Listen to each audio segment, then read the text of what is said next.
한 주간 평안하셨습니까? 지난 시간에는 옛사람과 새사람에 대해서 말씀을 나누었습니다. 썩어져가는 구습을 따르는 사람, 옛사람, 옛날 버려야 할 이런 구습을 따르는 옛사람을 이제는 벗어버리고 새사람은 새로운 습관을 가진 사람, 새로운 습관을 가지고 새사람을 입으라고 말씀하고 있습니다.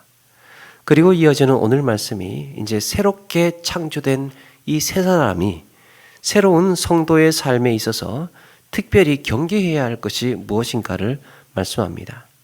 새 사람에게 중요한 것은 옛 사람의 습관으로 돌아가지 않는 거죠. 그런데 새 사람이 되었음에도 불구하고 우리는 언제든지 인간의 욕심과 죄에 노출되어 있습니다. 그런 점에서 특별히 오늘 말씀에 우리가 주목해야 할 표현이 있습니다. 27절에 마귀에게 틈을 주지 말라. 마귀에게 틈을 주지 말라. 여러분, 마귀는 우리의 마음에 정문에다 대고 나 마귀인데 문 좀 열어라. 너 죄 지어야지. 이렇게 물어오지 않는다는 거죠. 우리는 그렇게 되면 이제 금방 알아차릴 겁니다. 그래서 마귀 역시도 틈새를 노립니다. 틈새. 이 틈이라는 표현은 보통 두 가지로 이해할 수 있는데 하나는 자리로 이해할 수 있습니다. 옛날에 소풍 가서 수건 돌리기 하면 그 술래가 이제 빨리 뛰어가지고 내가 먼저 수건을 놨던 그 자리에 빨리 끼워 앉으면 되죠. 그래서 그 자리를 비집고 앉아야 순례가 바뀝니다. 누가복음 14장에도 그 혼인잔치 끝자리에 앉는 비유, 처음에는 윗자리에 앉았다가 더 중요한 손님 오니까 저 미안한데 저 끝에 자리 가서 앉으라고 그렇게 해서 끝자리로 밀려나게 되지요. 이렇게 자리라는 의미가 있습니다. 또 하나는 기회라는 뜻도 가지고 있는데요. 죄를 짓도록 기회를 주는 거예요. 기회. 마귀는 그야말로 우는 사자와 같이 끊임없이 삼킬 자를 찾으면서 나를 통해서 죄를 짓게 할 기회를 엿보고 있습니다.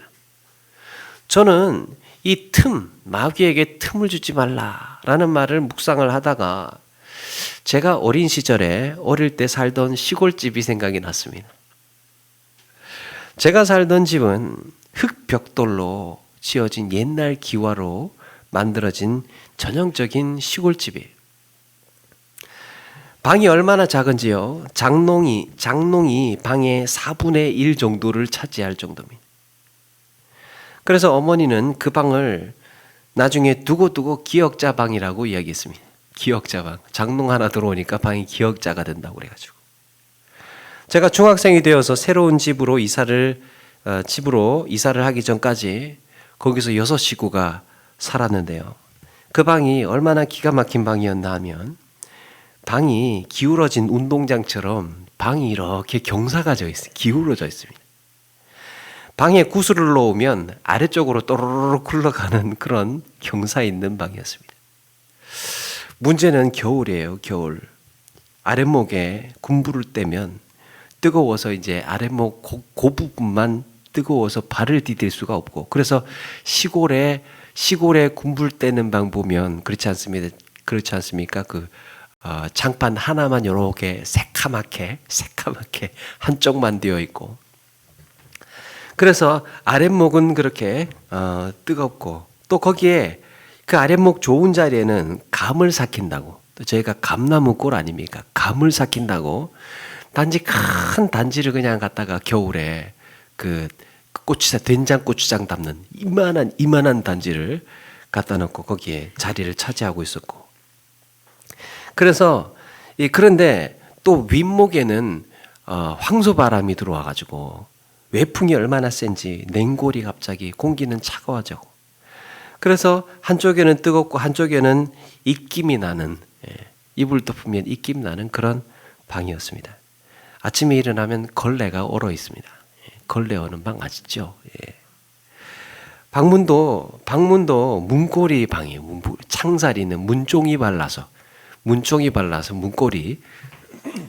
이건 뭐 무슨 옛날 조선시대 드라마 이야기 하나. 그래서 옛날 그런 문이었습니다. 그러니까 그 문틈 사이로 엄청나게 찬바람이 들어오는 겁니다. 저는요, 사람의 마음이 꼭 제가 살던 그 시골집 방과 같다는 생각을 해보았습니다. 사람 마음이. 한쪽이 기울어져 있는 좁은 방에 버리기에는 아깝고 두 잔이 부담스러운 장롱 같은 큼지막한 것이 한쪽에 들어차 있고, 아랫몽에는 뜨거워서 시커멓게 장판은 타들어 있고, 문틈 사이에는 들어오는 황소바람이 입김나고 방걸레는 얼고, 그렇게 6 식구가 가지고 지지고 볶고 살고 있는 그런 방. 그게 이 사람의 제 마음의 처지가 그런 것은 아닐까 생각을 해보았습니다.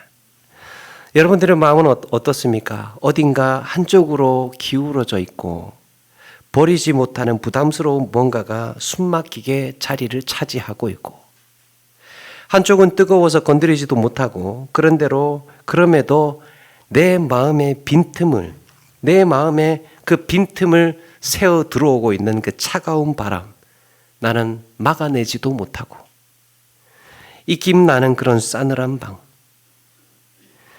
그래서 이거 괜히 했다 이 이야기를, 옛날 얘기를 하고 나니까 괜히 했다 싶기도 하고 살짝 지금은 후회스럽기도 한데, 여러분, 우리의 마음은 그 좁은 문틈 사이로 스며들어오는 찬바람이 있다는 겁니다. 사람의 마음은 완벽하지 못하기 때문에 외부에서 들어오는 저항할 수 없는, 막아낼 수 없는 이런 찬바람이 있다는 것입니다. 이렇게 나를 넘어뜨리게 하는 마귀의 시험 역시 나에게 취약한 빈틈을 노리고 스며들어온다는 겁니다. 그렇다면 나를 시험에 들게 하는 빈틈이란 무엇인가? 악한 영의 세력은 내 영혼의 어떤 경로를 통해서 스며들어 오는가? 먼저 인간의 아픈 곳을 통해서 들어옵니다. 시험은 아픈 곳을 공략해서 들어옵니다. 오늘 말씀 26절에 보니까 분을 내어도 죄를 짓지 말며 라고 했습니다. 분을 내어도 죄를 짓지 말며. 제가 며칠 전에 제 아내한테 물어봤어요. 뭔가 이렇게 휴대폰인가 뭐를 보고 있었어요. 그래서 뭐를 보고 있다가 제가 이런 질문을 했어요. 여보, 나는 어떤 사람이야? 약간 농담삼아 물어봤어요. 그러니까 제 아내가 좋지, 좋은 사람이지, 부드럽고 다정하고 참 당신 좋은 사람이지, 그러면서 자리를 뜨면서 한마디를 흘립니다. 욱하는 것만 빼고. 잘 나간다 싶었어요. 사람에게는 나름대로 이건 건드리면 못 참아가 있어요. 이건 건드리면 못 참아. 그럼에도 성경은 분을 내더라도 죄는 짓지 말라고 말씀합니다. 그러니까 분노를 부정하는 것은 아닌데, 이 분노를 어떤 형태로 내느냐에 따라서 그게 죄가 되기도 하고 죄가 되지 않기도 한다는 거죠. 그러면 화를 내는데 어떻게 화를 내어야 그게 죄가 되고 어떻게 화를 내어야 죄가 되지 않는 건가? 오늘요 31절에 이렇게 말씀합니다. 성령을 근심하게 만드는 변질된 분노를 나열을 하고 있는데요, 왜곡된 분노, 변질된 분노들이 어떤 모습인지를 적나라하게 6단어로 이야기를 합니다. 31절에 너희는 모든 악독과 노함과 분냄과 떠드는 것과 비방하는 것을 모든 악의와 함께 버리고 그랬습니다. 단어는 달라도요, 다 분노와 관련된 단어들이에요. 저는 이걸 분노의 종합 선물 세트라고 생각을 합니다. 말씀을 묵상하다가 깜짝 놀랐습니다. 야, 어떻게 이런 분노의 방식을, 이런 분노를 상세하게 관찰을 하고 단어로 만들어져 있어. 단어가 존재할까? 네? 어떻게 사람의 마음 쓰는 분노의 방식을 이 단어로 만들어 놨을까? 그 다양한 분노의 얼굴을 가지고 있는데 31절은 이런 분노의 변질된 속성을 구별해 놓고 있습니다.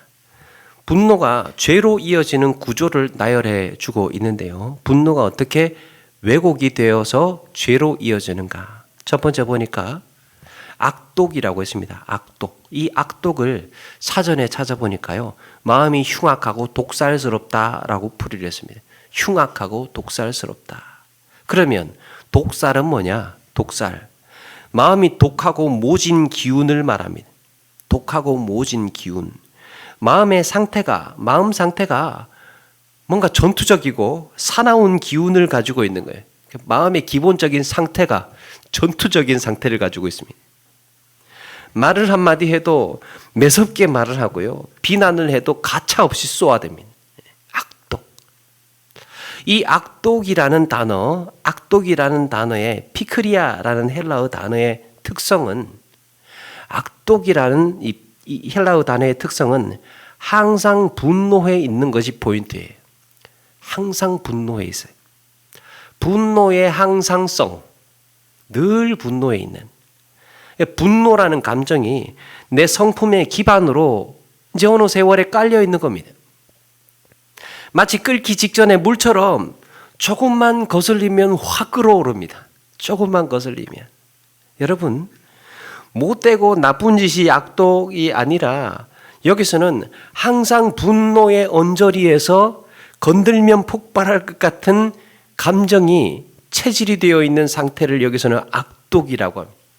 항상 분노의 언저리에서 조금만 건들면 터질 것 같은 그 1도가 올라가면 끓게 되는, 끓기 직전의 감정, 왔다 갔다 하고 있는. 그러니까 이런 악독, 이게 내 안에 있는지 없는지를 알아차려야 된다. 분노하게 되는 것은 사람의 감정이니까 때로는 자연스러울 수도 있겠으나 이게 항상 언저리에 있어서 잘못 건드리게 되면 폭발하게 되는, 왜곡되고 변질되어 있는 분노인 거죠. 또 하나 죄로 이어지는 두 번째 분노를 노함이라고 표현했습니다. 노함. 이 두 번째, 세 번째를 보면요, 노함과 분냄 같은 화내는 것을 노하다고도 하기도 하고 분노하다라고 쓰기도 하는데요. 한국말 같은 말을 이렇게 다르게 표현을 했지만 사실 헬라어는 다른 단어를 쓰고 있습니다. 그래서 두 번째 노함이라는 단어 디모스는 행동으로 이어지는 분노예요. 행동으로. 누가복음 4장 28절 이하에 예수님께서 회당에서 뭔가를 가르치고 있었을 때 사람들이 분노해서 화가 나서 예수님을 동네 밖으로 쫓아내어 가지고 낭떠러지에 떨어뜨리려고 한 적이 있었죠. 그때 사용하는 단어가 디모스, 화가 나서. 이 화가 나서 어떻게 했다는 겁니까? 낭떠러지로 끌고 가서 예수님을 벼랑으로 떨어뜨리려 했다는 겁니다. 행동을 수반하는 화예요. 그 화가 나는데 그 과도한 화를 주체하지 않고 확 뒤집어 버리면서 행동으로 이어지는 것. 자, 그렇다면 세 번째 분냄이라고 표현을 했는데요. 이 분냄은 헬라어로 오르게입니다. 오르게. 제가 헬라어로 말씀드리는 것은 이거 외우자는 게 아니고 이런 다른 차이들이 있는 단어로 존재를 하는구나. 이거 구분하시면 됩니다.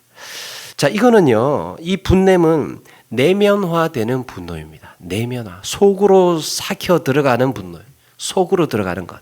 여러분, 분노를 겉으로 표현하지 않는다고 해서 분노 안 한 게 아니에요. 밖으로 이렇게 확 쏟아내지 않는다고 해서 화를 안 낸 게 아닙니다. 속으로 분노한 것도 분노예요. 속으로 분노한 것도. 앞에 그 노함은, 그래서 앞에 나와 있는 두 번째 그 노함은 외적으로 행동을 동반하는 분노였습니다. 고함을 빽 지른다든지 뭔가 사고를 친다든지 이렇게 행동으로 이어지는 이런 분노를 말한다고 한다면 이번에 세 번째 분냄은 특정 대상을 향해서 적대감을 품는 분노입니다. 평상시에는 괜찮습니다. 아무런 문제가 없어요. 사람들과의 관계도 대체로 원만한 편이에요. 그런데 그 사람에 대해서만큼은, 딱 그 사람에 대해서만큼은, 혹은 그 문제에 있어서만큼은 분노의 감정을 풀지 않고 그대로 가지고 있는, 표시내지는 않지만 여전히 분노의 응어리는 남아있는, 그래서 이런 마음의 갈고리처럼 그 사람에 대해서만큼은, 그 문제에 대해서만큼은 참지 못하는 그런 감정을 가지고 있는, 내면화되어서 폭탄처럼, 그렇게 시한폭탄처럼 준비되어 있는 겁니다. 그리고 네 번째, 떠드는 것으로 이어지는데요. 이게 떠드는 것으로 이어지는데, 여기서 떠드는 것을 크라우게라고 하는데요. 단순히 시끄럽다, 시끄럽게 떠든다 라는 말이 아니고, 사전에 보니까요, 이 떠들다, 떠든다 라는, 이거는 큰 소리로 시끄럽게 말한다 라는 뜻도 있고요. 또 과장해서 퍼뜨린다 라는 뜻도 있더라고요. 과장해서 어딜 떠들고 다녀, 이게 이제 과장해서 그 일을 부풀려서 퍼뜨리고 다니는 그런 의미도 있었습니다. 그 문제에 대해서, 그런데 오늘 말씀에서 이 떠드는 것은 적대적인 감정이나 의도를 간접적으로 드러내는 것을 말합니다. 적대적인 의도나 감정을 간접적으로 드러내는 것. 그 문제에 대해서 직접적으로 말하지 않고 다른 빌미가 걸리면 기회는 이때다 싶어서 과도하게 퍼부어 대는 겁니다. 안 그래도 한번 벼르고 있었는데 이제 잘 걸렸다 이거죠. 안 그래도 한번 벼르고 있었는데 그거 가지고는 이야기는 못하지만 이런 빌미가 하나 걸려서 이걸로 과도하게, 지난번 것까지 쌓여있던 것까지 과도하게 퍼부어대는 거예요. 그래서 이렇게 하는 거, 그걸 크라우게라고 한답니다. 분노의 다른 방법, 다른 표현. 자신이 갖고 있는 분노를 노출시키지 않고 살짝 비껴서 다른 명분을 내세워서 보복하는 겁니다. 야, 어떻게 성경이 사람의 사용하는 이런 분노의 마음을 정밀하게 관찰을 해서 이런 단어들이 다 존재하고 있는지 모르겠습니다. 다섯 번째가 비방입니다. 분노나 욕설이나 조롱으로 번지게 되면, 이 사람의 분노가 욕설이나 조롱으로 이제 번지게 되면 그걸 이제 비방이라고 한답니다. 이렇게 분노가 비방으로 발전하게 되면, 분노가 쌓이고 쌓여서 비방으로 발전하게 되면 이제는 문제가 되지 않는 것도 긁어서 문제를 만들어냅니다. 분노가 쌓여온 결과에, 지금까지는 분노의 원인이 크든 작든지 간에 타인이 일으켰다고 한다면 누가 잘못했든 간에 그래도 분노의 원인을 타인에게서 일으켰다라고 한다면, 이제는 내가 분노의 유발자가 되어서 괜한 일도 비꼬아서 말하고 뒤에서 트집을 잡고 조롱을 합니다. 지금까지는 그 이유가 어찌되었건 분노하게 된 원인이 타인에게 있었지만 그게 누적되면서 이제는 내가 분노의 생산자로 발생을 하는 겁니다. 분노의 생산자로 발전하는 거예요. 그걸 블라스페미아라고 한답니다. 비방. 자, 이전 성경에는 이걸 회방이라고 했습니다. 그리고 여섯 번째가 악의. 앞에 나와 있는, 앞에 등장한 모든 왜곡된 분노의 결정체가 이 악의예요. 여러분, 분노가 쌓이다 보면 나중에는 그런 유사한 사람을 만나도 분노가 일어나죠. 그런 유사한 상황이 경험이 돼도 쉽게 분노가 일어납니다. 그런데 이게 절제가 되지 못하고 계속해서 발전을 하다가 보면요, 나중에는 이런 단락이 깨집니다. 사람의 감정이 그래요. 이런 단락이 깨져요. 분노를 했다가 분노를 할 때는 하고 분노를 안 할 때는 안 해야 되는데, 이 감정 조절 이 스위치가 고장이 나버리게 되면 항상 분노해 있는 성품, 악독으로 이어집니다. 분노를 할 때는 하고 하지 말아야 할 때는 하지 말아야 되는데, 이게 계속해서 차고 넘치다 보니까 내 성품이 악독해지는 거죠. 그리고 결국에는 악의를 갖게 됩니다. 이제는 기획력이 생기는 거예요. 악한 의도를 가지고 이 왜곡된 인격이 되어버립니다. 파괴적이고 폭력적인 사악한 의도를 가지고 말을 하고 행동을 하기 시작을 합니다. 무섭지 않습니까? 사람이 이렇게 분노의 조절이 왜곡되고 변질되다 보니까 사람의 성품이 이렇게 쇠퇴해져 가게 되는 거죠. 내가 원하는 상황으로 조종하기 시작을 합니다. 조종. 악의의 전형적인 방식. 거짓말도 때로는 필요하면 하게 되고요. 또 의도를 갖고 일을 꾸며 나가기 시작을 합니다. 악한 의도. 이거는 이렇게 이루어져 가야 돼. 나는 이걸 이렇게 기획을 하고 있는데 이렇게 만들어져 가야 돼 라고 주변의 모든 상황을 조종하는 거죠. 통제하고 조종을 하게 되는 거예요. 다윗이 밧세바와 동침한 이후에 밧세바가 잉태를 하게 되니까요. 이 사실을 감추기 위해서 여러 가지 공작을 펴게 되죠. 그래도 자기가 원하는 대로 이루어지지 않으니까 결국에는 밧세바의 남편 우리아를 치열한 전투 현장에 투입해서 죽게 만들어 버립니다. 그 충직한 신하 우리아는 전쟁터에서 장렬하게 정사한 것으로 보고가 되었지만 하나님이 보시기에는 우리아의 죽음은 다윗의 악의적인 살해였던 거예요. 악의적인 살해. 하나님은 다윗의 이런 이 악의에 극도로 진노하셨고 복구 불가능한 징벌적인 징계를 하셨습니다. 다윗 왕국이 기울어지게 되는 결정적인 계기가 바로 이 밧세바 사건에서부터 시작이 되게 됩니다. 자, 이렇게 왜곡된 악의가 얼마나 무서운 것인지 성경은 이렇게 분노에 대해서 정밀하게 해부해 놓고 있습니다. 알게 모르게 가졌던 내 감정의 사용법과 분노가 변질이 되어서 죄로 이어지는 과정을 적나라하게 다 보고 있었다는 거예요. 사람의 마음을 다 들여다보아서 단어 하나하나를 존재하게 만들어 놓았다는데 놀랍지 않습니까? 우리의 영혼의 틈새를 노리는 또 한 가지, 우리는 어떻게 시험에 빠지게 되는가? 첫 번째 요지는 우리의 감정을 제대로 통제하지 못하고 이걸 건전하게 다루지 못할 때 죄로 이어지게 된다. 아픈 곳, 약한 곳을 치고 들어온다. 두 번째 우리의 영혼의 틈새를 노리고 있는 또 하나는 영적인 피로감으로 스며들게 합니다. 역시 26절에 이런 말씀이 있습니다. 해가 지도록 분을 품지 말고, 우리가 자주 듣는 표현 아닙니까? 해가 지도록 분노하지 말라.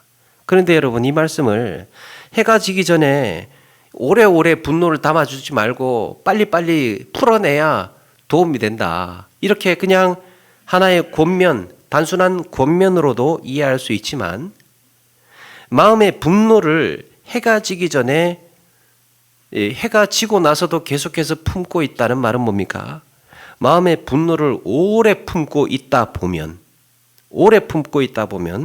해가 넘어가게 되면 우리의 영혼에, 우리의 감정에 문제가 생기기 때문에 해가 지도록 품지 말라고 한 것입니다. 여러분, 분노라는 감정은 다른 것도 마찬가지겠지만 분노라는 감정은 우리 감정 에너지를 엄청나게 사용하게 만듭니다. 분노의 감정은 굉장히 힘들어요. 이거는 오래 분노하지를 못합니다. 그만큼 에너지 소모가 많은 감정이에요. 그래서 분노에 대해서 오래 감정을 가지게 되면 그 분노에 대한 피로감이 생깁니다. 피로감, 더 버티지 못하고. 그래서 사람은 피로감을 느끼게 되면 본능적으로 편한 쪽을 선택을 하게 됩니다. 처음에는 분노가 매우 불안정한 감정이었는데 시간이 지나면서 계속해서 피곤하게 분노할 수 없으니까 안정을 찾습니다. 그러면 어떻게 안정을 찾느냐? 그래, 나는 잘못한 게 없어 라는 신념을 갖게 돼요. 분노에 대해서 뭔가 결정을 해야 되니까. 정신적인 스트레스가 이만저만이 아니니까 정해야 될 것 아닙니까? 그래, 이 분노한 상태를 고정시켜 버립니다. 신념으로. 여러분, 마귀의 시험은 순간적이고 충동적이고 강렬한 유혹으로 우리를 몰아붙일 때도 있죠. 마귀의 시험이 어떻게 옵니까? 충동적으로 올 때도 있고 순간적으로 오기도 하고 강렬하게 밀어붙일 때도 있는데요. 사실은 대부분 사람은 피로감 때문에 무너집니다. 피로감 때문에. 예를 들면 이런 거예요. 죄는 어떻게 짓게 되느냐? 피로감 때문에 죄를 지어요. 예를 들면, 물론 이건 이제 죄라고 하기에는 좀 그렇지만, 그 사람의 심리가 만약에 제가 친구한테 돈을 10,000원을 빌렸어요. 돈을 10,000원을 제가 친구한테 10,000원을 빌렸습니다.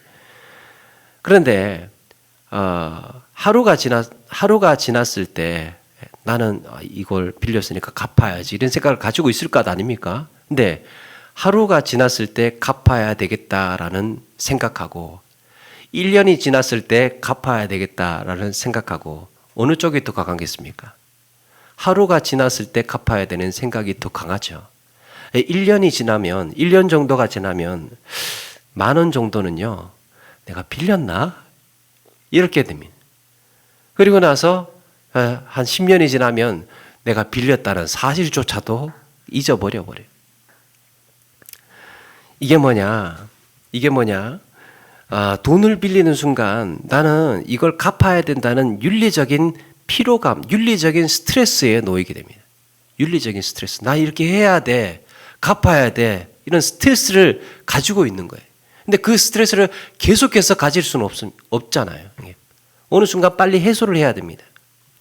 그래서 갚아야 되는데 하는 그 생각만 가지고 그 자체에 힘들어 하다가 나중에는 시간이 지나서 잊어버려야 편해지니까 몰라 이러면서 정해버립니다.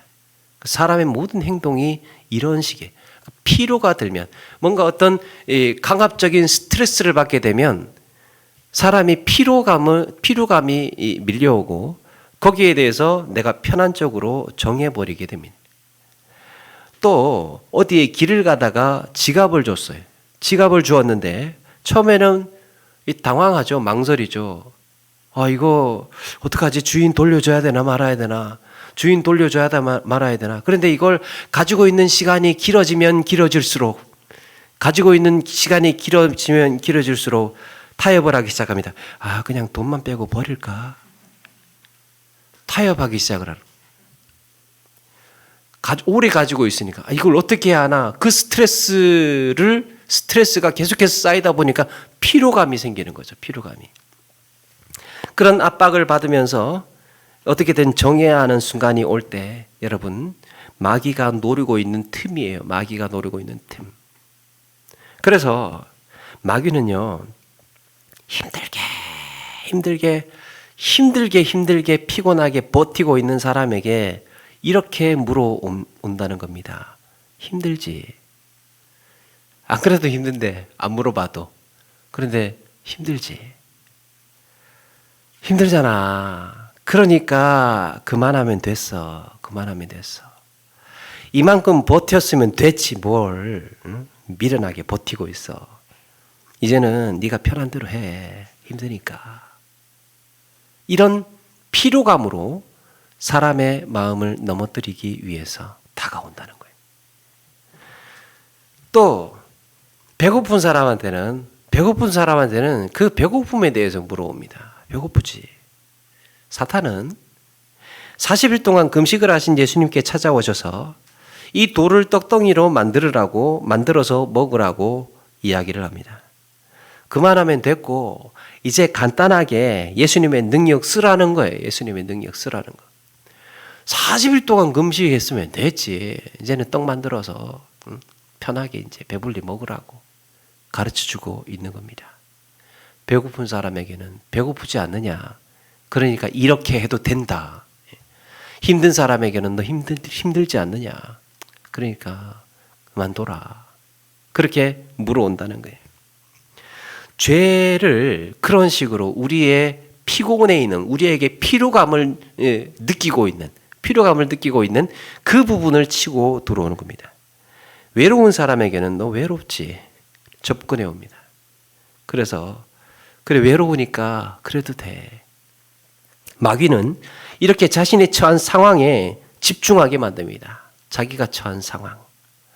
이렇게 자신에게 처한 상황에 현실에 시선을 고정하게 만들어 놓고 거기에서 최선을 찾으라고 이야기를 합니다. 마귀의 전략은 창조 이래로 단 한 번도 바뀐 적이 없습니다. 언제나 인간의 약한 곳을 공략을 해서 약한 틈을 노려서 그걸 공략을 해서 영적인 피로감을 주고 상황을 견디지 못하게 하는, 그래서 결국에는 그 현실에 의해 선택하게 하는, 현실이 이러니까 선택하게 만드는, 먹고 살기 힘든데 뭐 그렇게 해서 선택하게 만드는, 아유 힘든데 뭐 이렇게 해서 선택하게 만드는, 그게 마귀가 노리고 있는 틈이라는 겁니다. 여러분, 숨막히는 상황에 갇히게 되면 피로해지게 마련이죠. 숨막히는 상황에 갇히게 되면 이렇게 시험의 바람이 문틈으로 들어오는 것처럼 마귀는 인간의 나약한 틈을 줄기차게 자극을 해서 넘어지게 한다는 겁니다. 시간을 두고 조금씩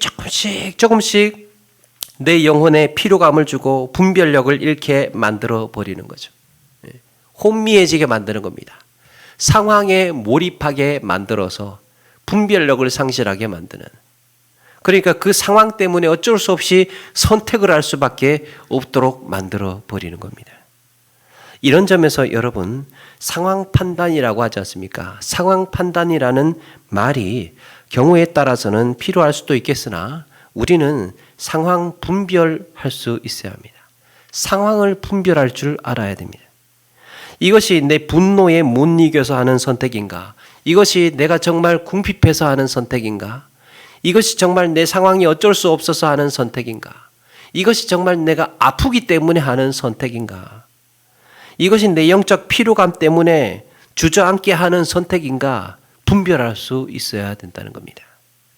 그렇다면 이런 변질된 분노나 영적인 피로감을 어떻게 극복할 수 있을까?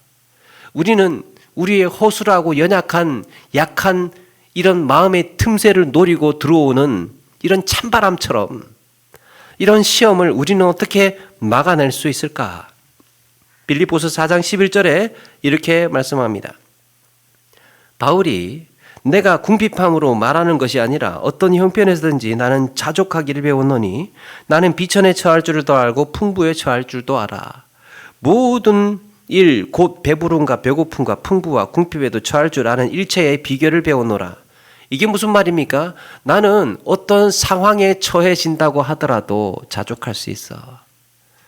나는 어떤 환경, 어떤 형편에 처해져서 내가 그 피로감을 느낀다고 해도 나는 그 모든 일체의 문제들을 감당해낼 수 있는 한 가지 비결을 알고 있어.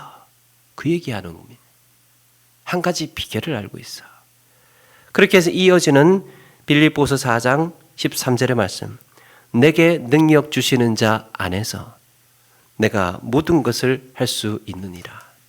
여러분, 우리가 상황을 이겨낼 수 있는 것은 우리에게 초능력이 부여가 되고 뭔가 어떤 돌을 닦아서 어떤 특정한 능력을 수련해서 내가 이겨낼 수 있는 것이 아니고 내게 능력 주시는 자 안에 있어야, 내게 능력 주시는 자 안에 있어야 우리는 이겨나갈 수 있습니다.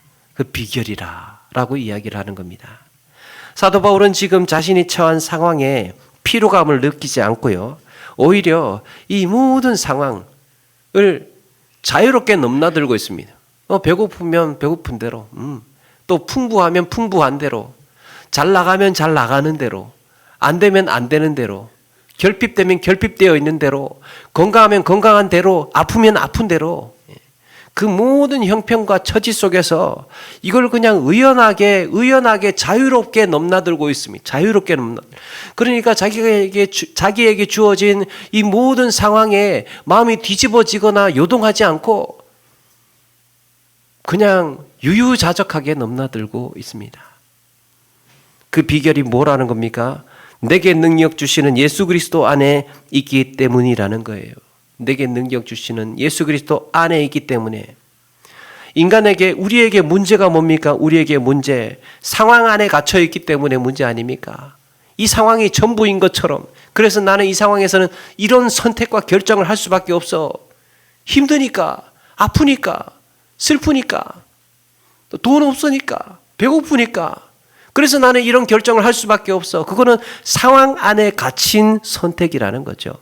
그런데 사도 바울은 뭐라는 겁니까? 예수 그리스도 안에 갇혀 있어야 된다는 거예요.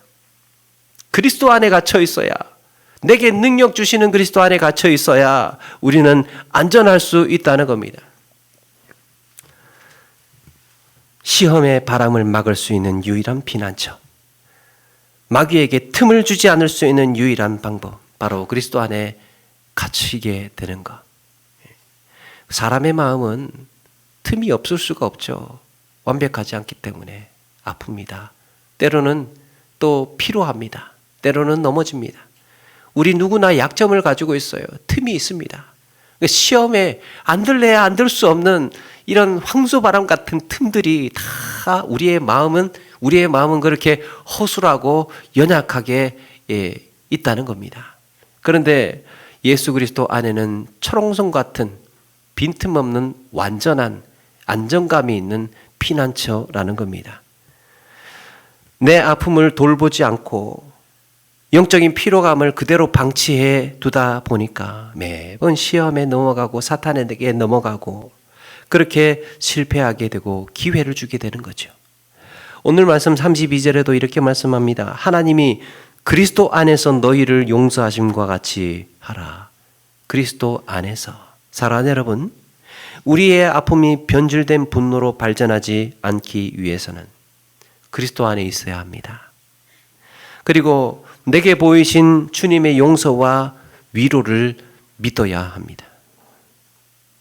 그때 그 일은 너의 잘못이 아니라고, 혹시 너의 잘못이었다 하더라도 내가 십자가의 보혈로 너희 죄를 다 씻었다고.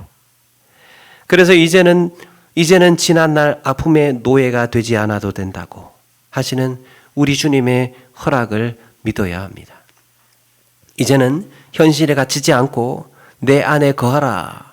현실의 상황에 갇히지 않고 너희는 내 안에 있을 때 주님의 말씀을 내 안에 있을 때 안전하다고 하는 주님의 말씀을 붙들어야 할 줄로 믿습니다.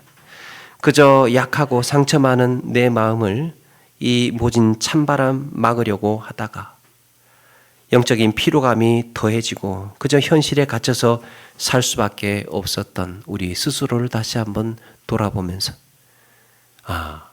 예수 그리스도 안에 있어야 내가 살 수 있고 내가 감당할 수 있고 이겨나가며 또 살아갈 수 있구나.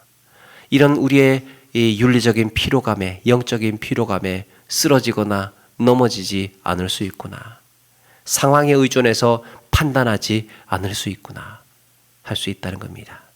사랑하는 여러분, 이제 우리는 능력을 주시는 주님의 위로를 믿어야 합니다.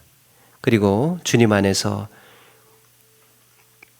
보다 건강한 영적인 시선을 가져야 합니다. 우리의 인생은 나 홀로 사는 인생이 아니라 주님의 인도와 보호를 받으면서 주님 안에서 살아가고 있음을 늘 잊지 않아야 합니다.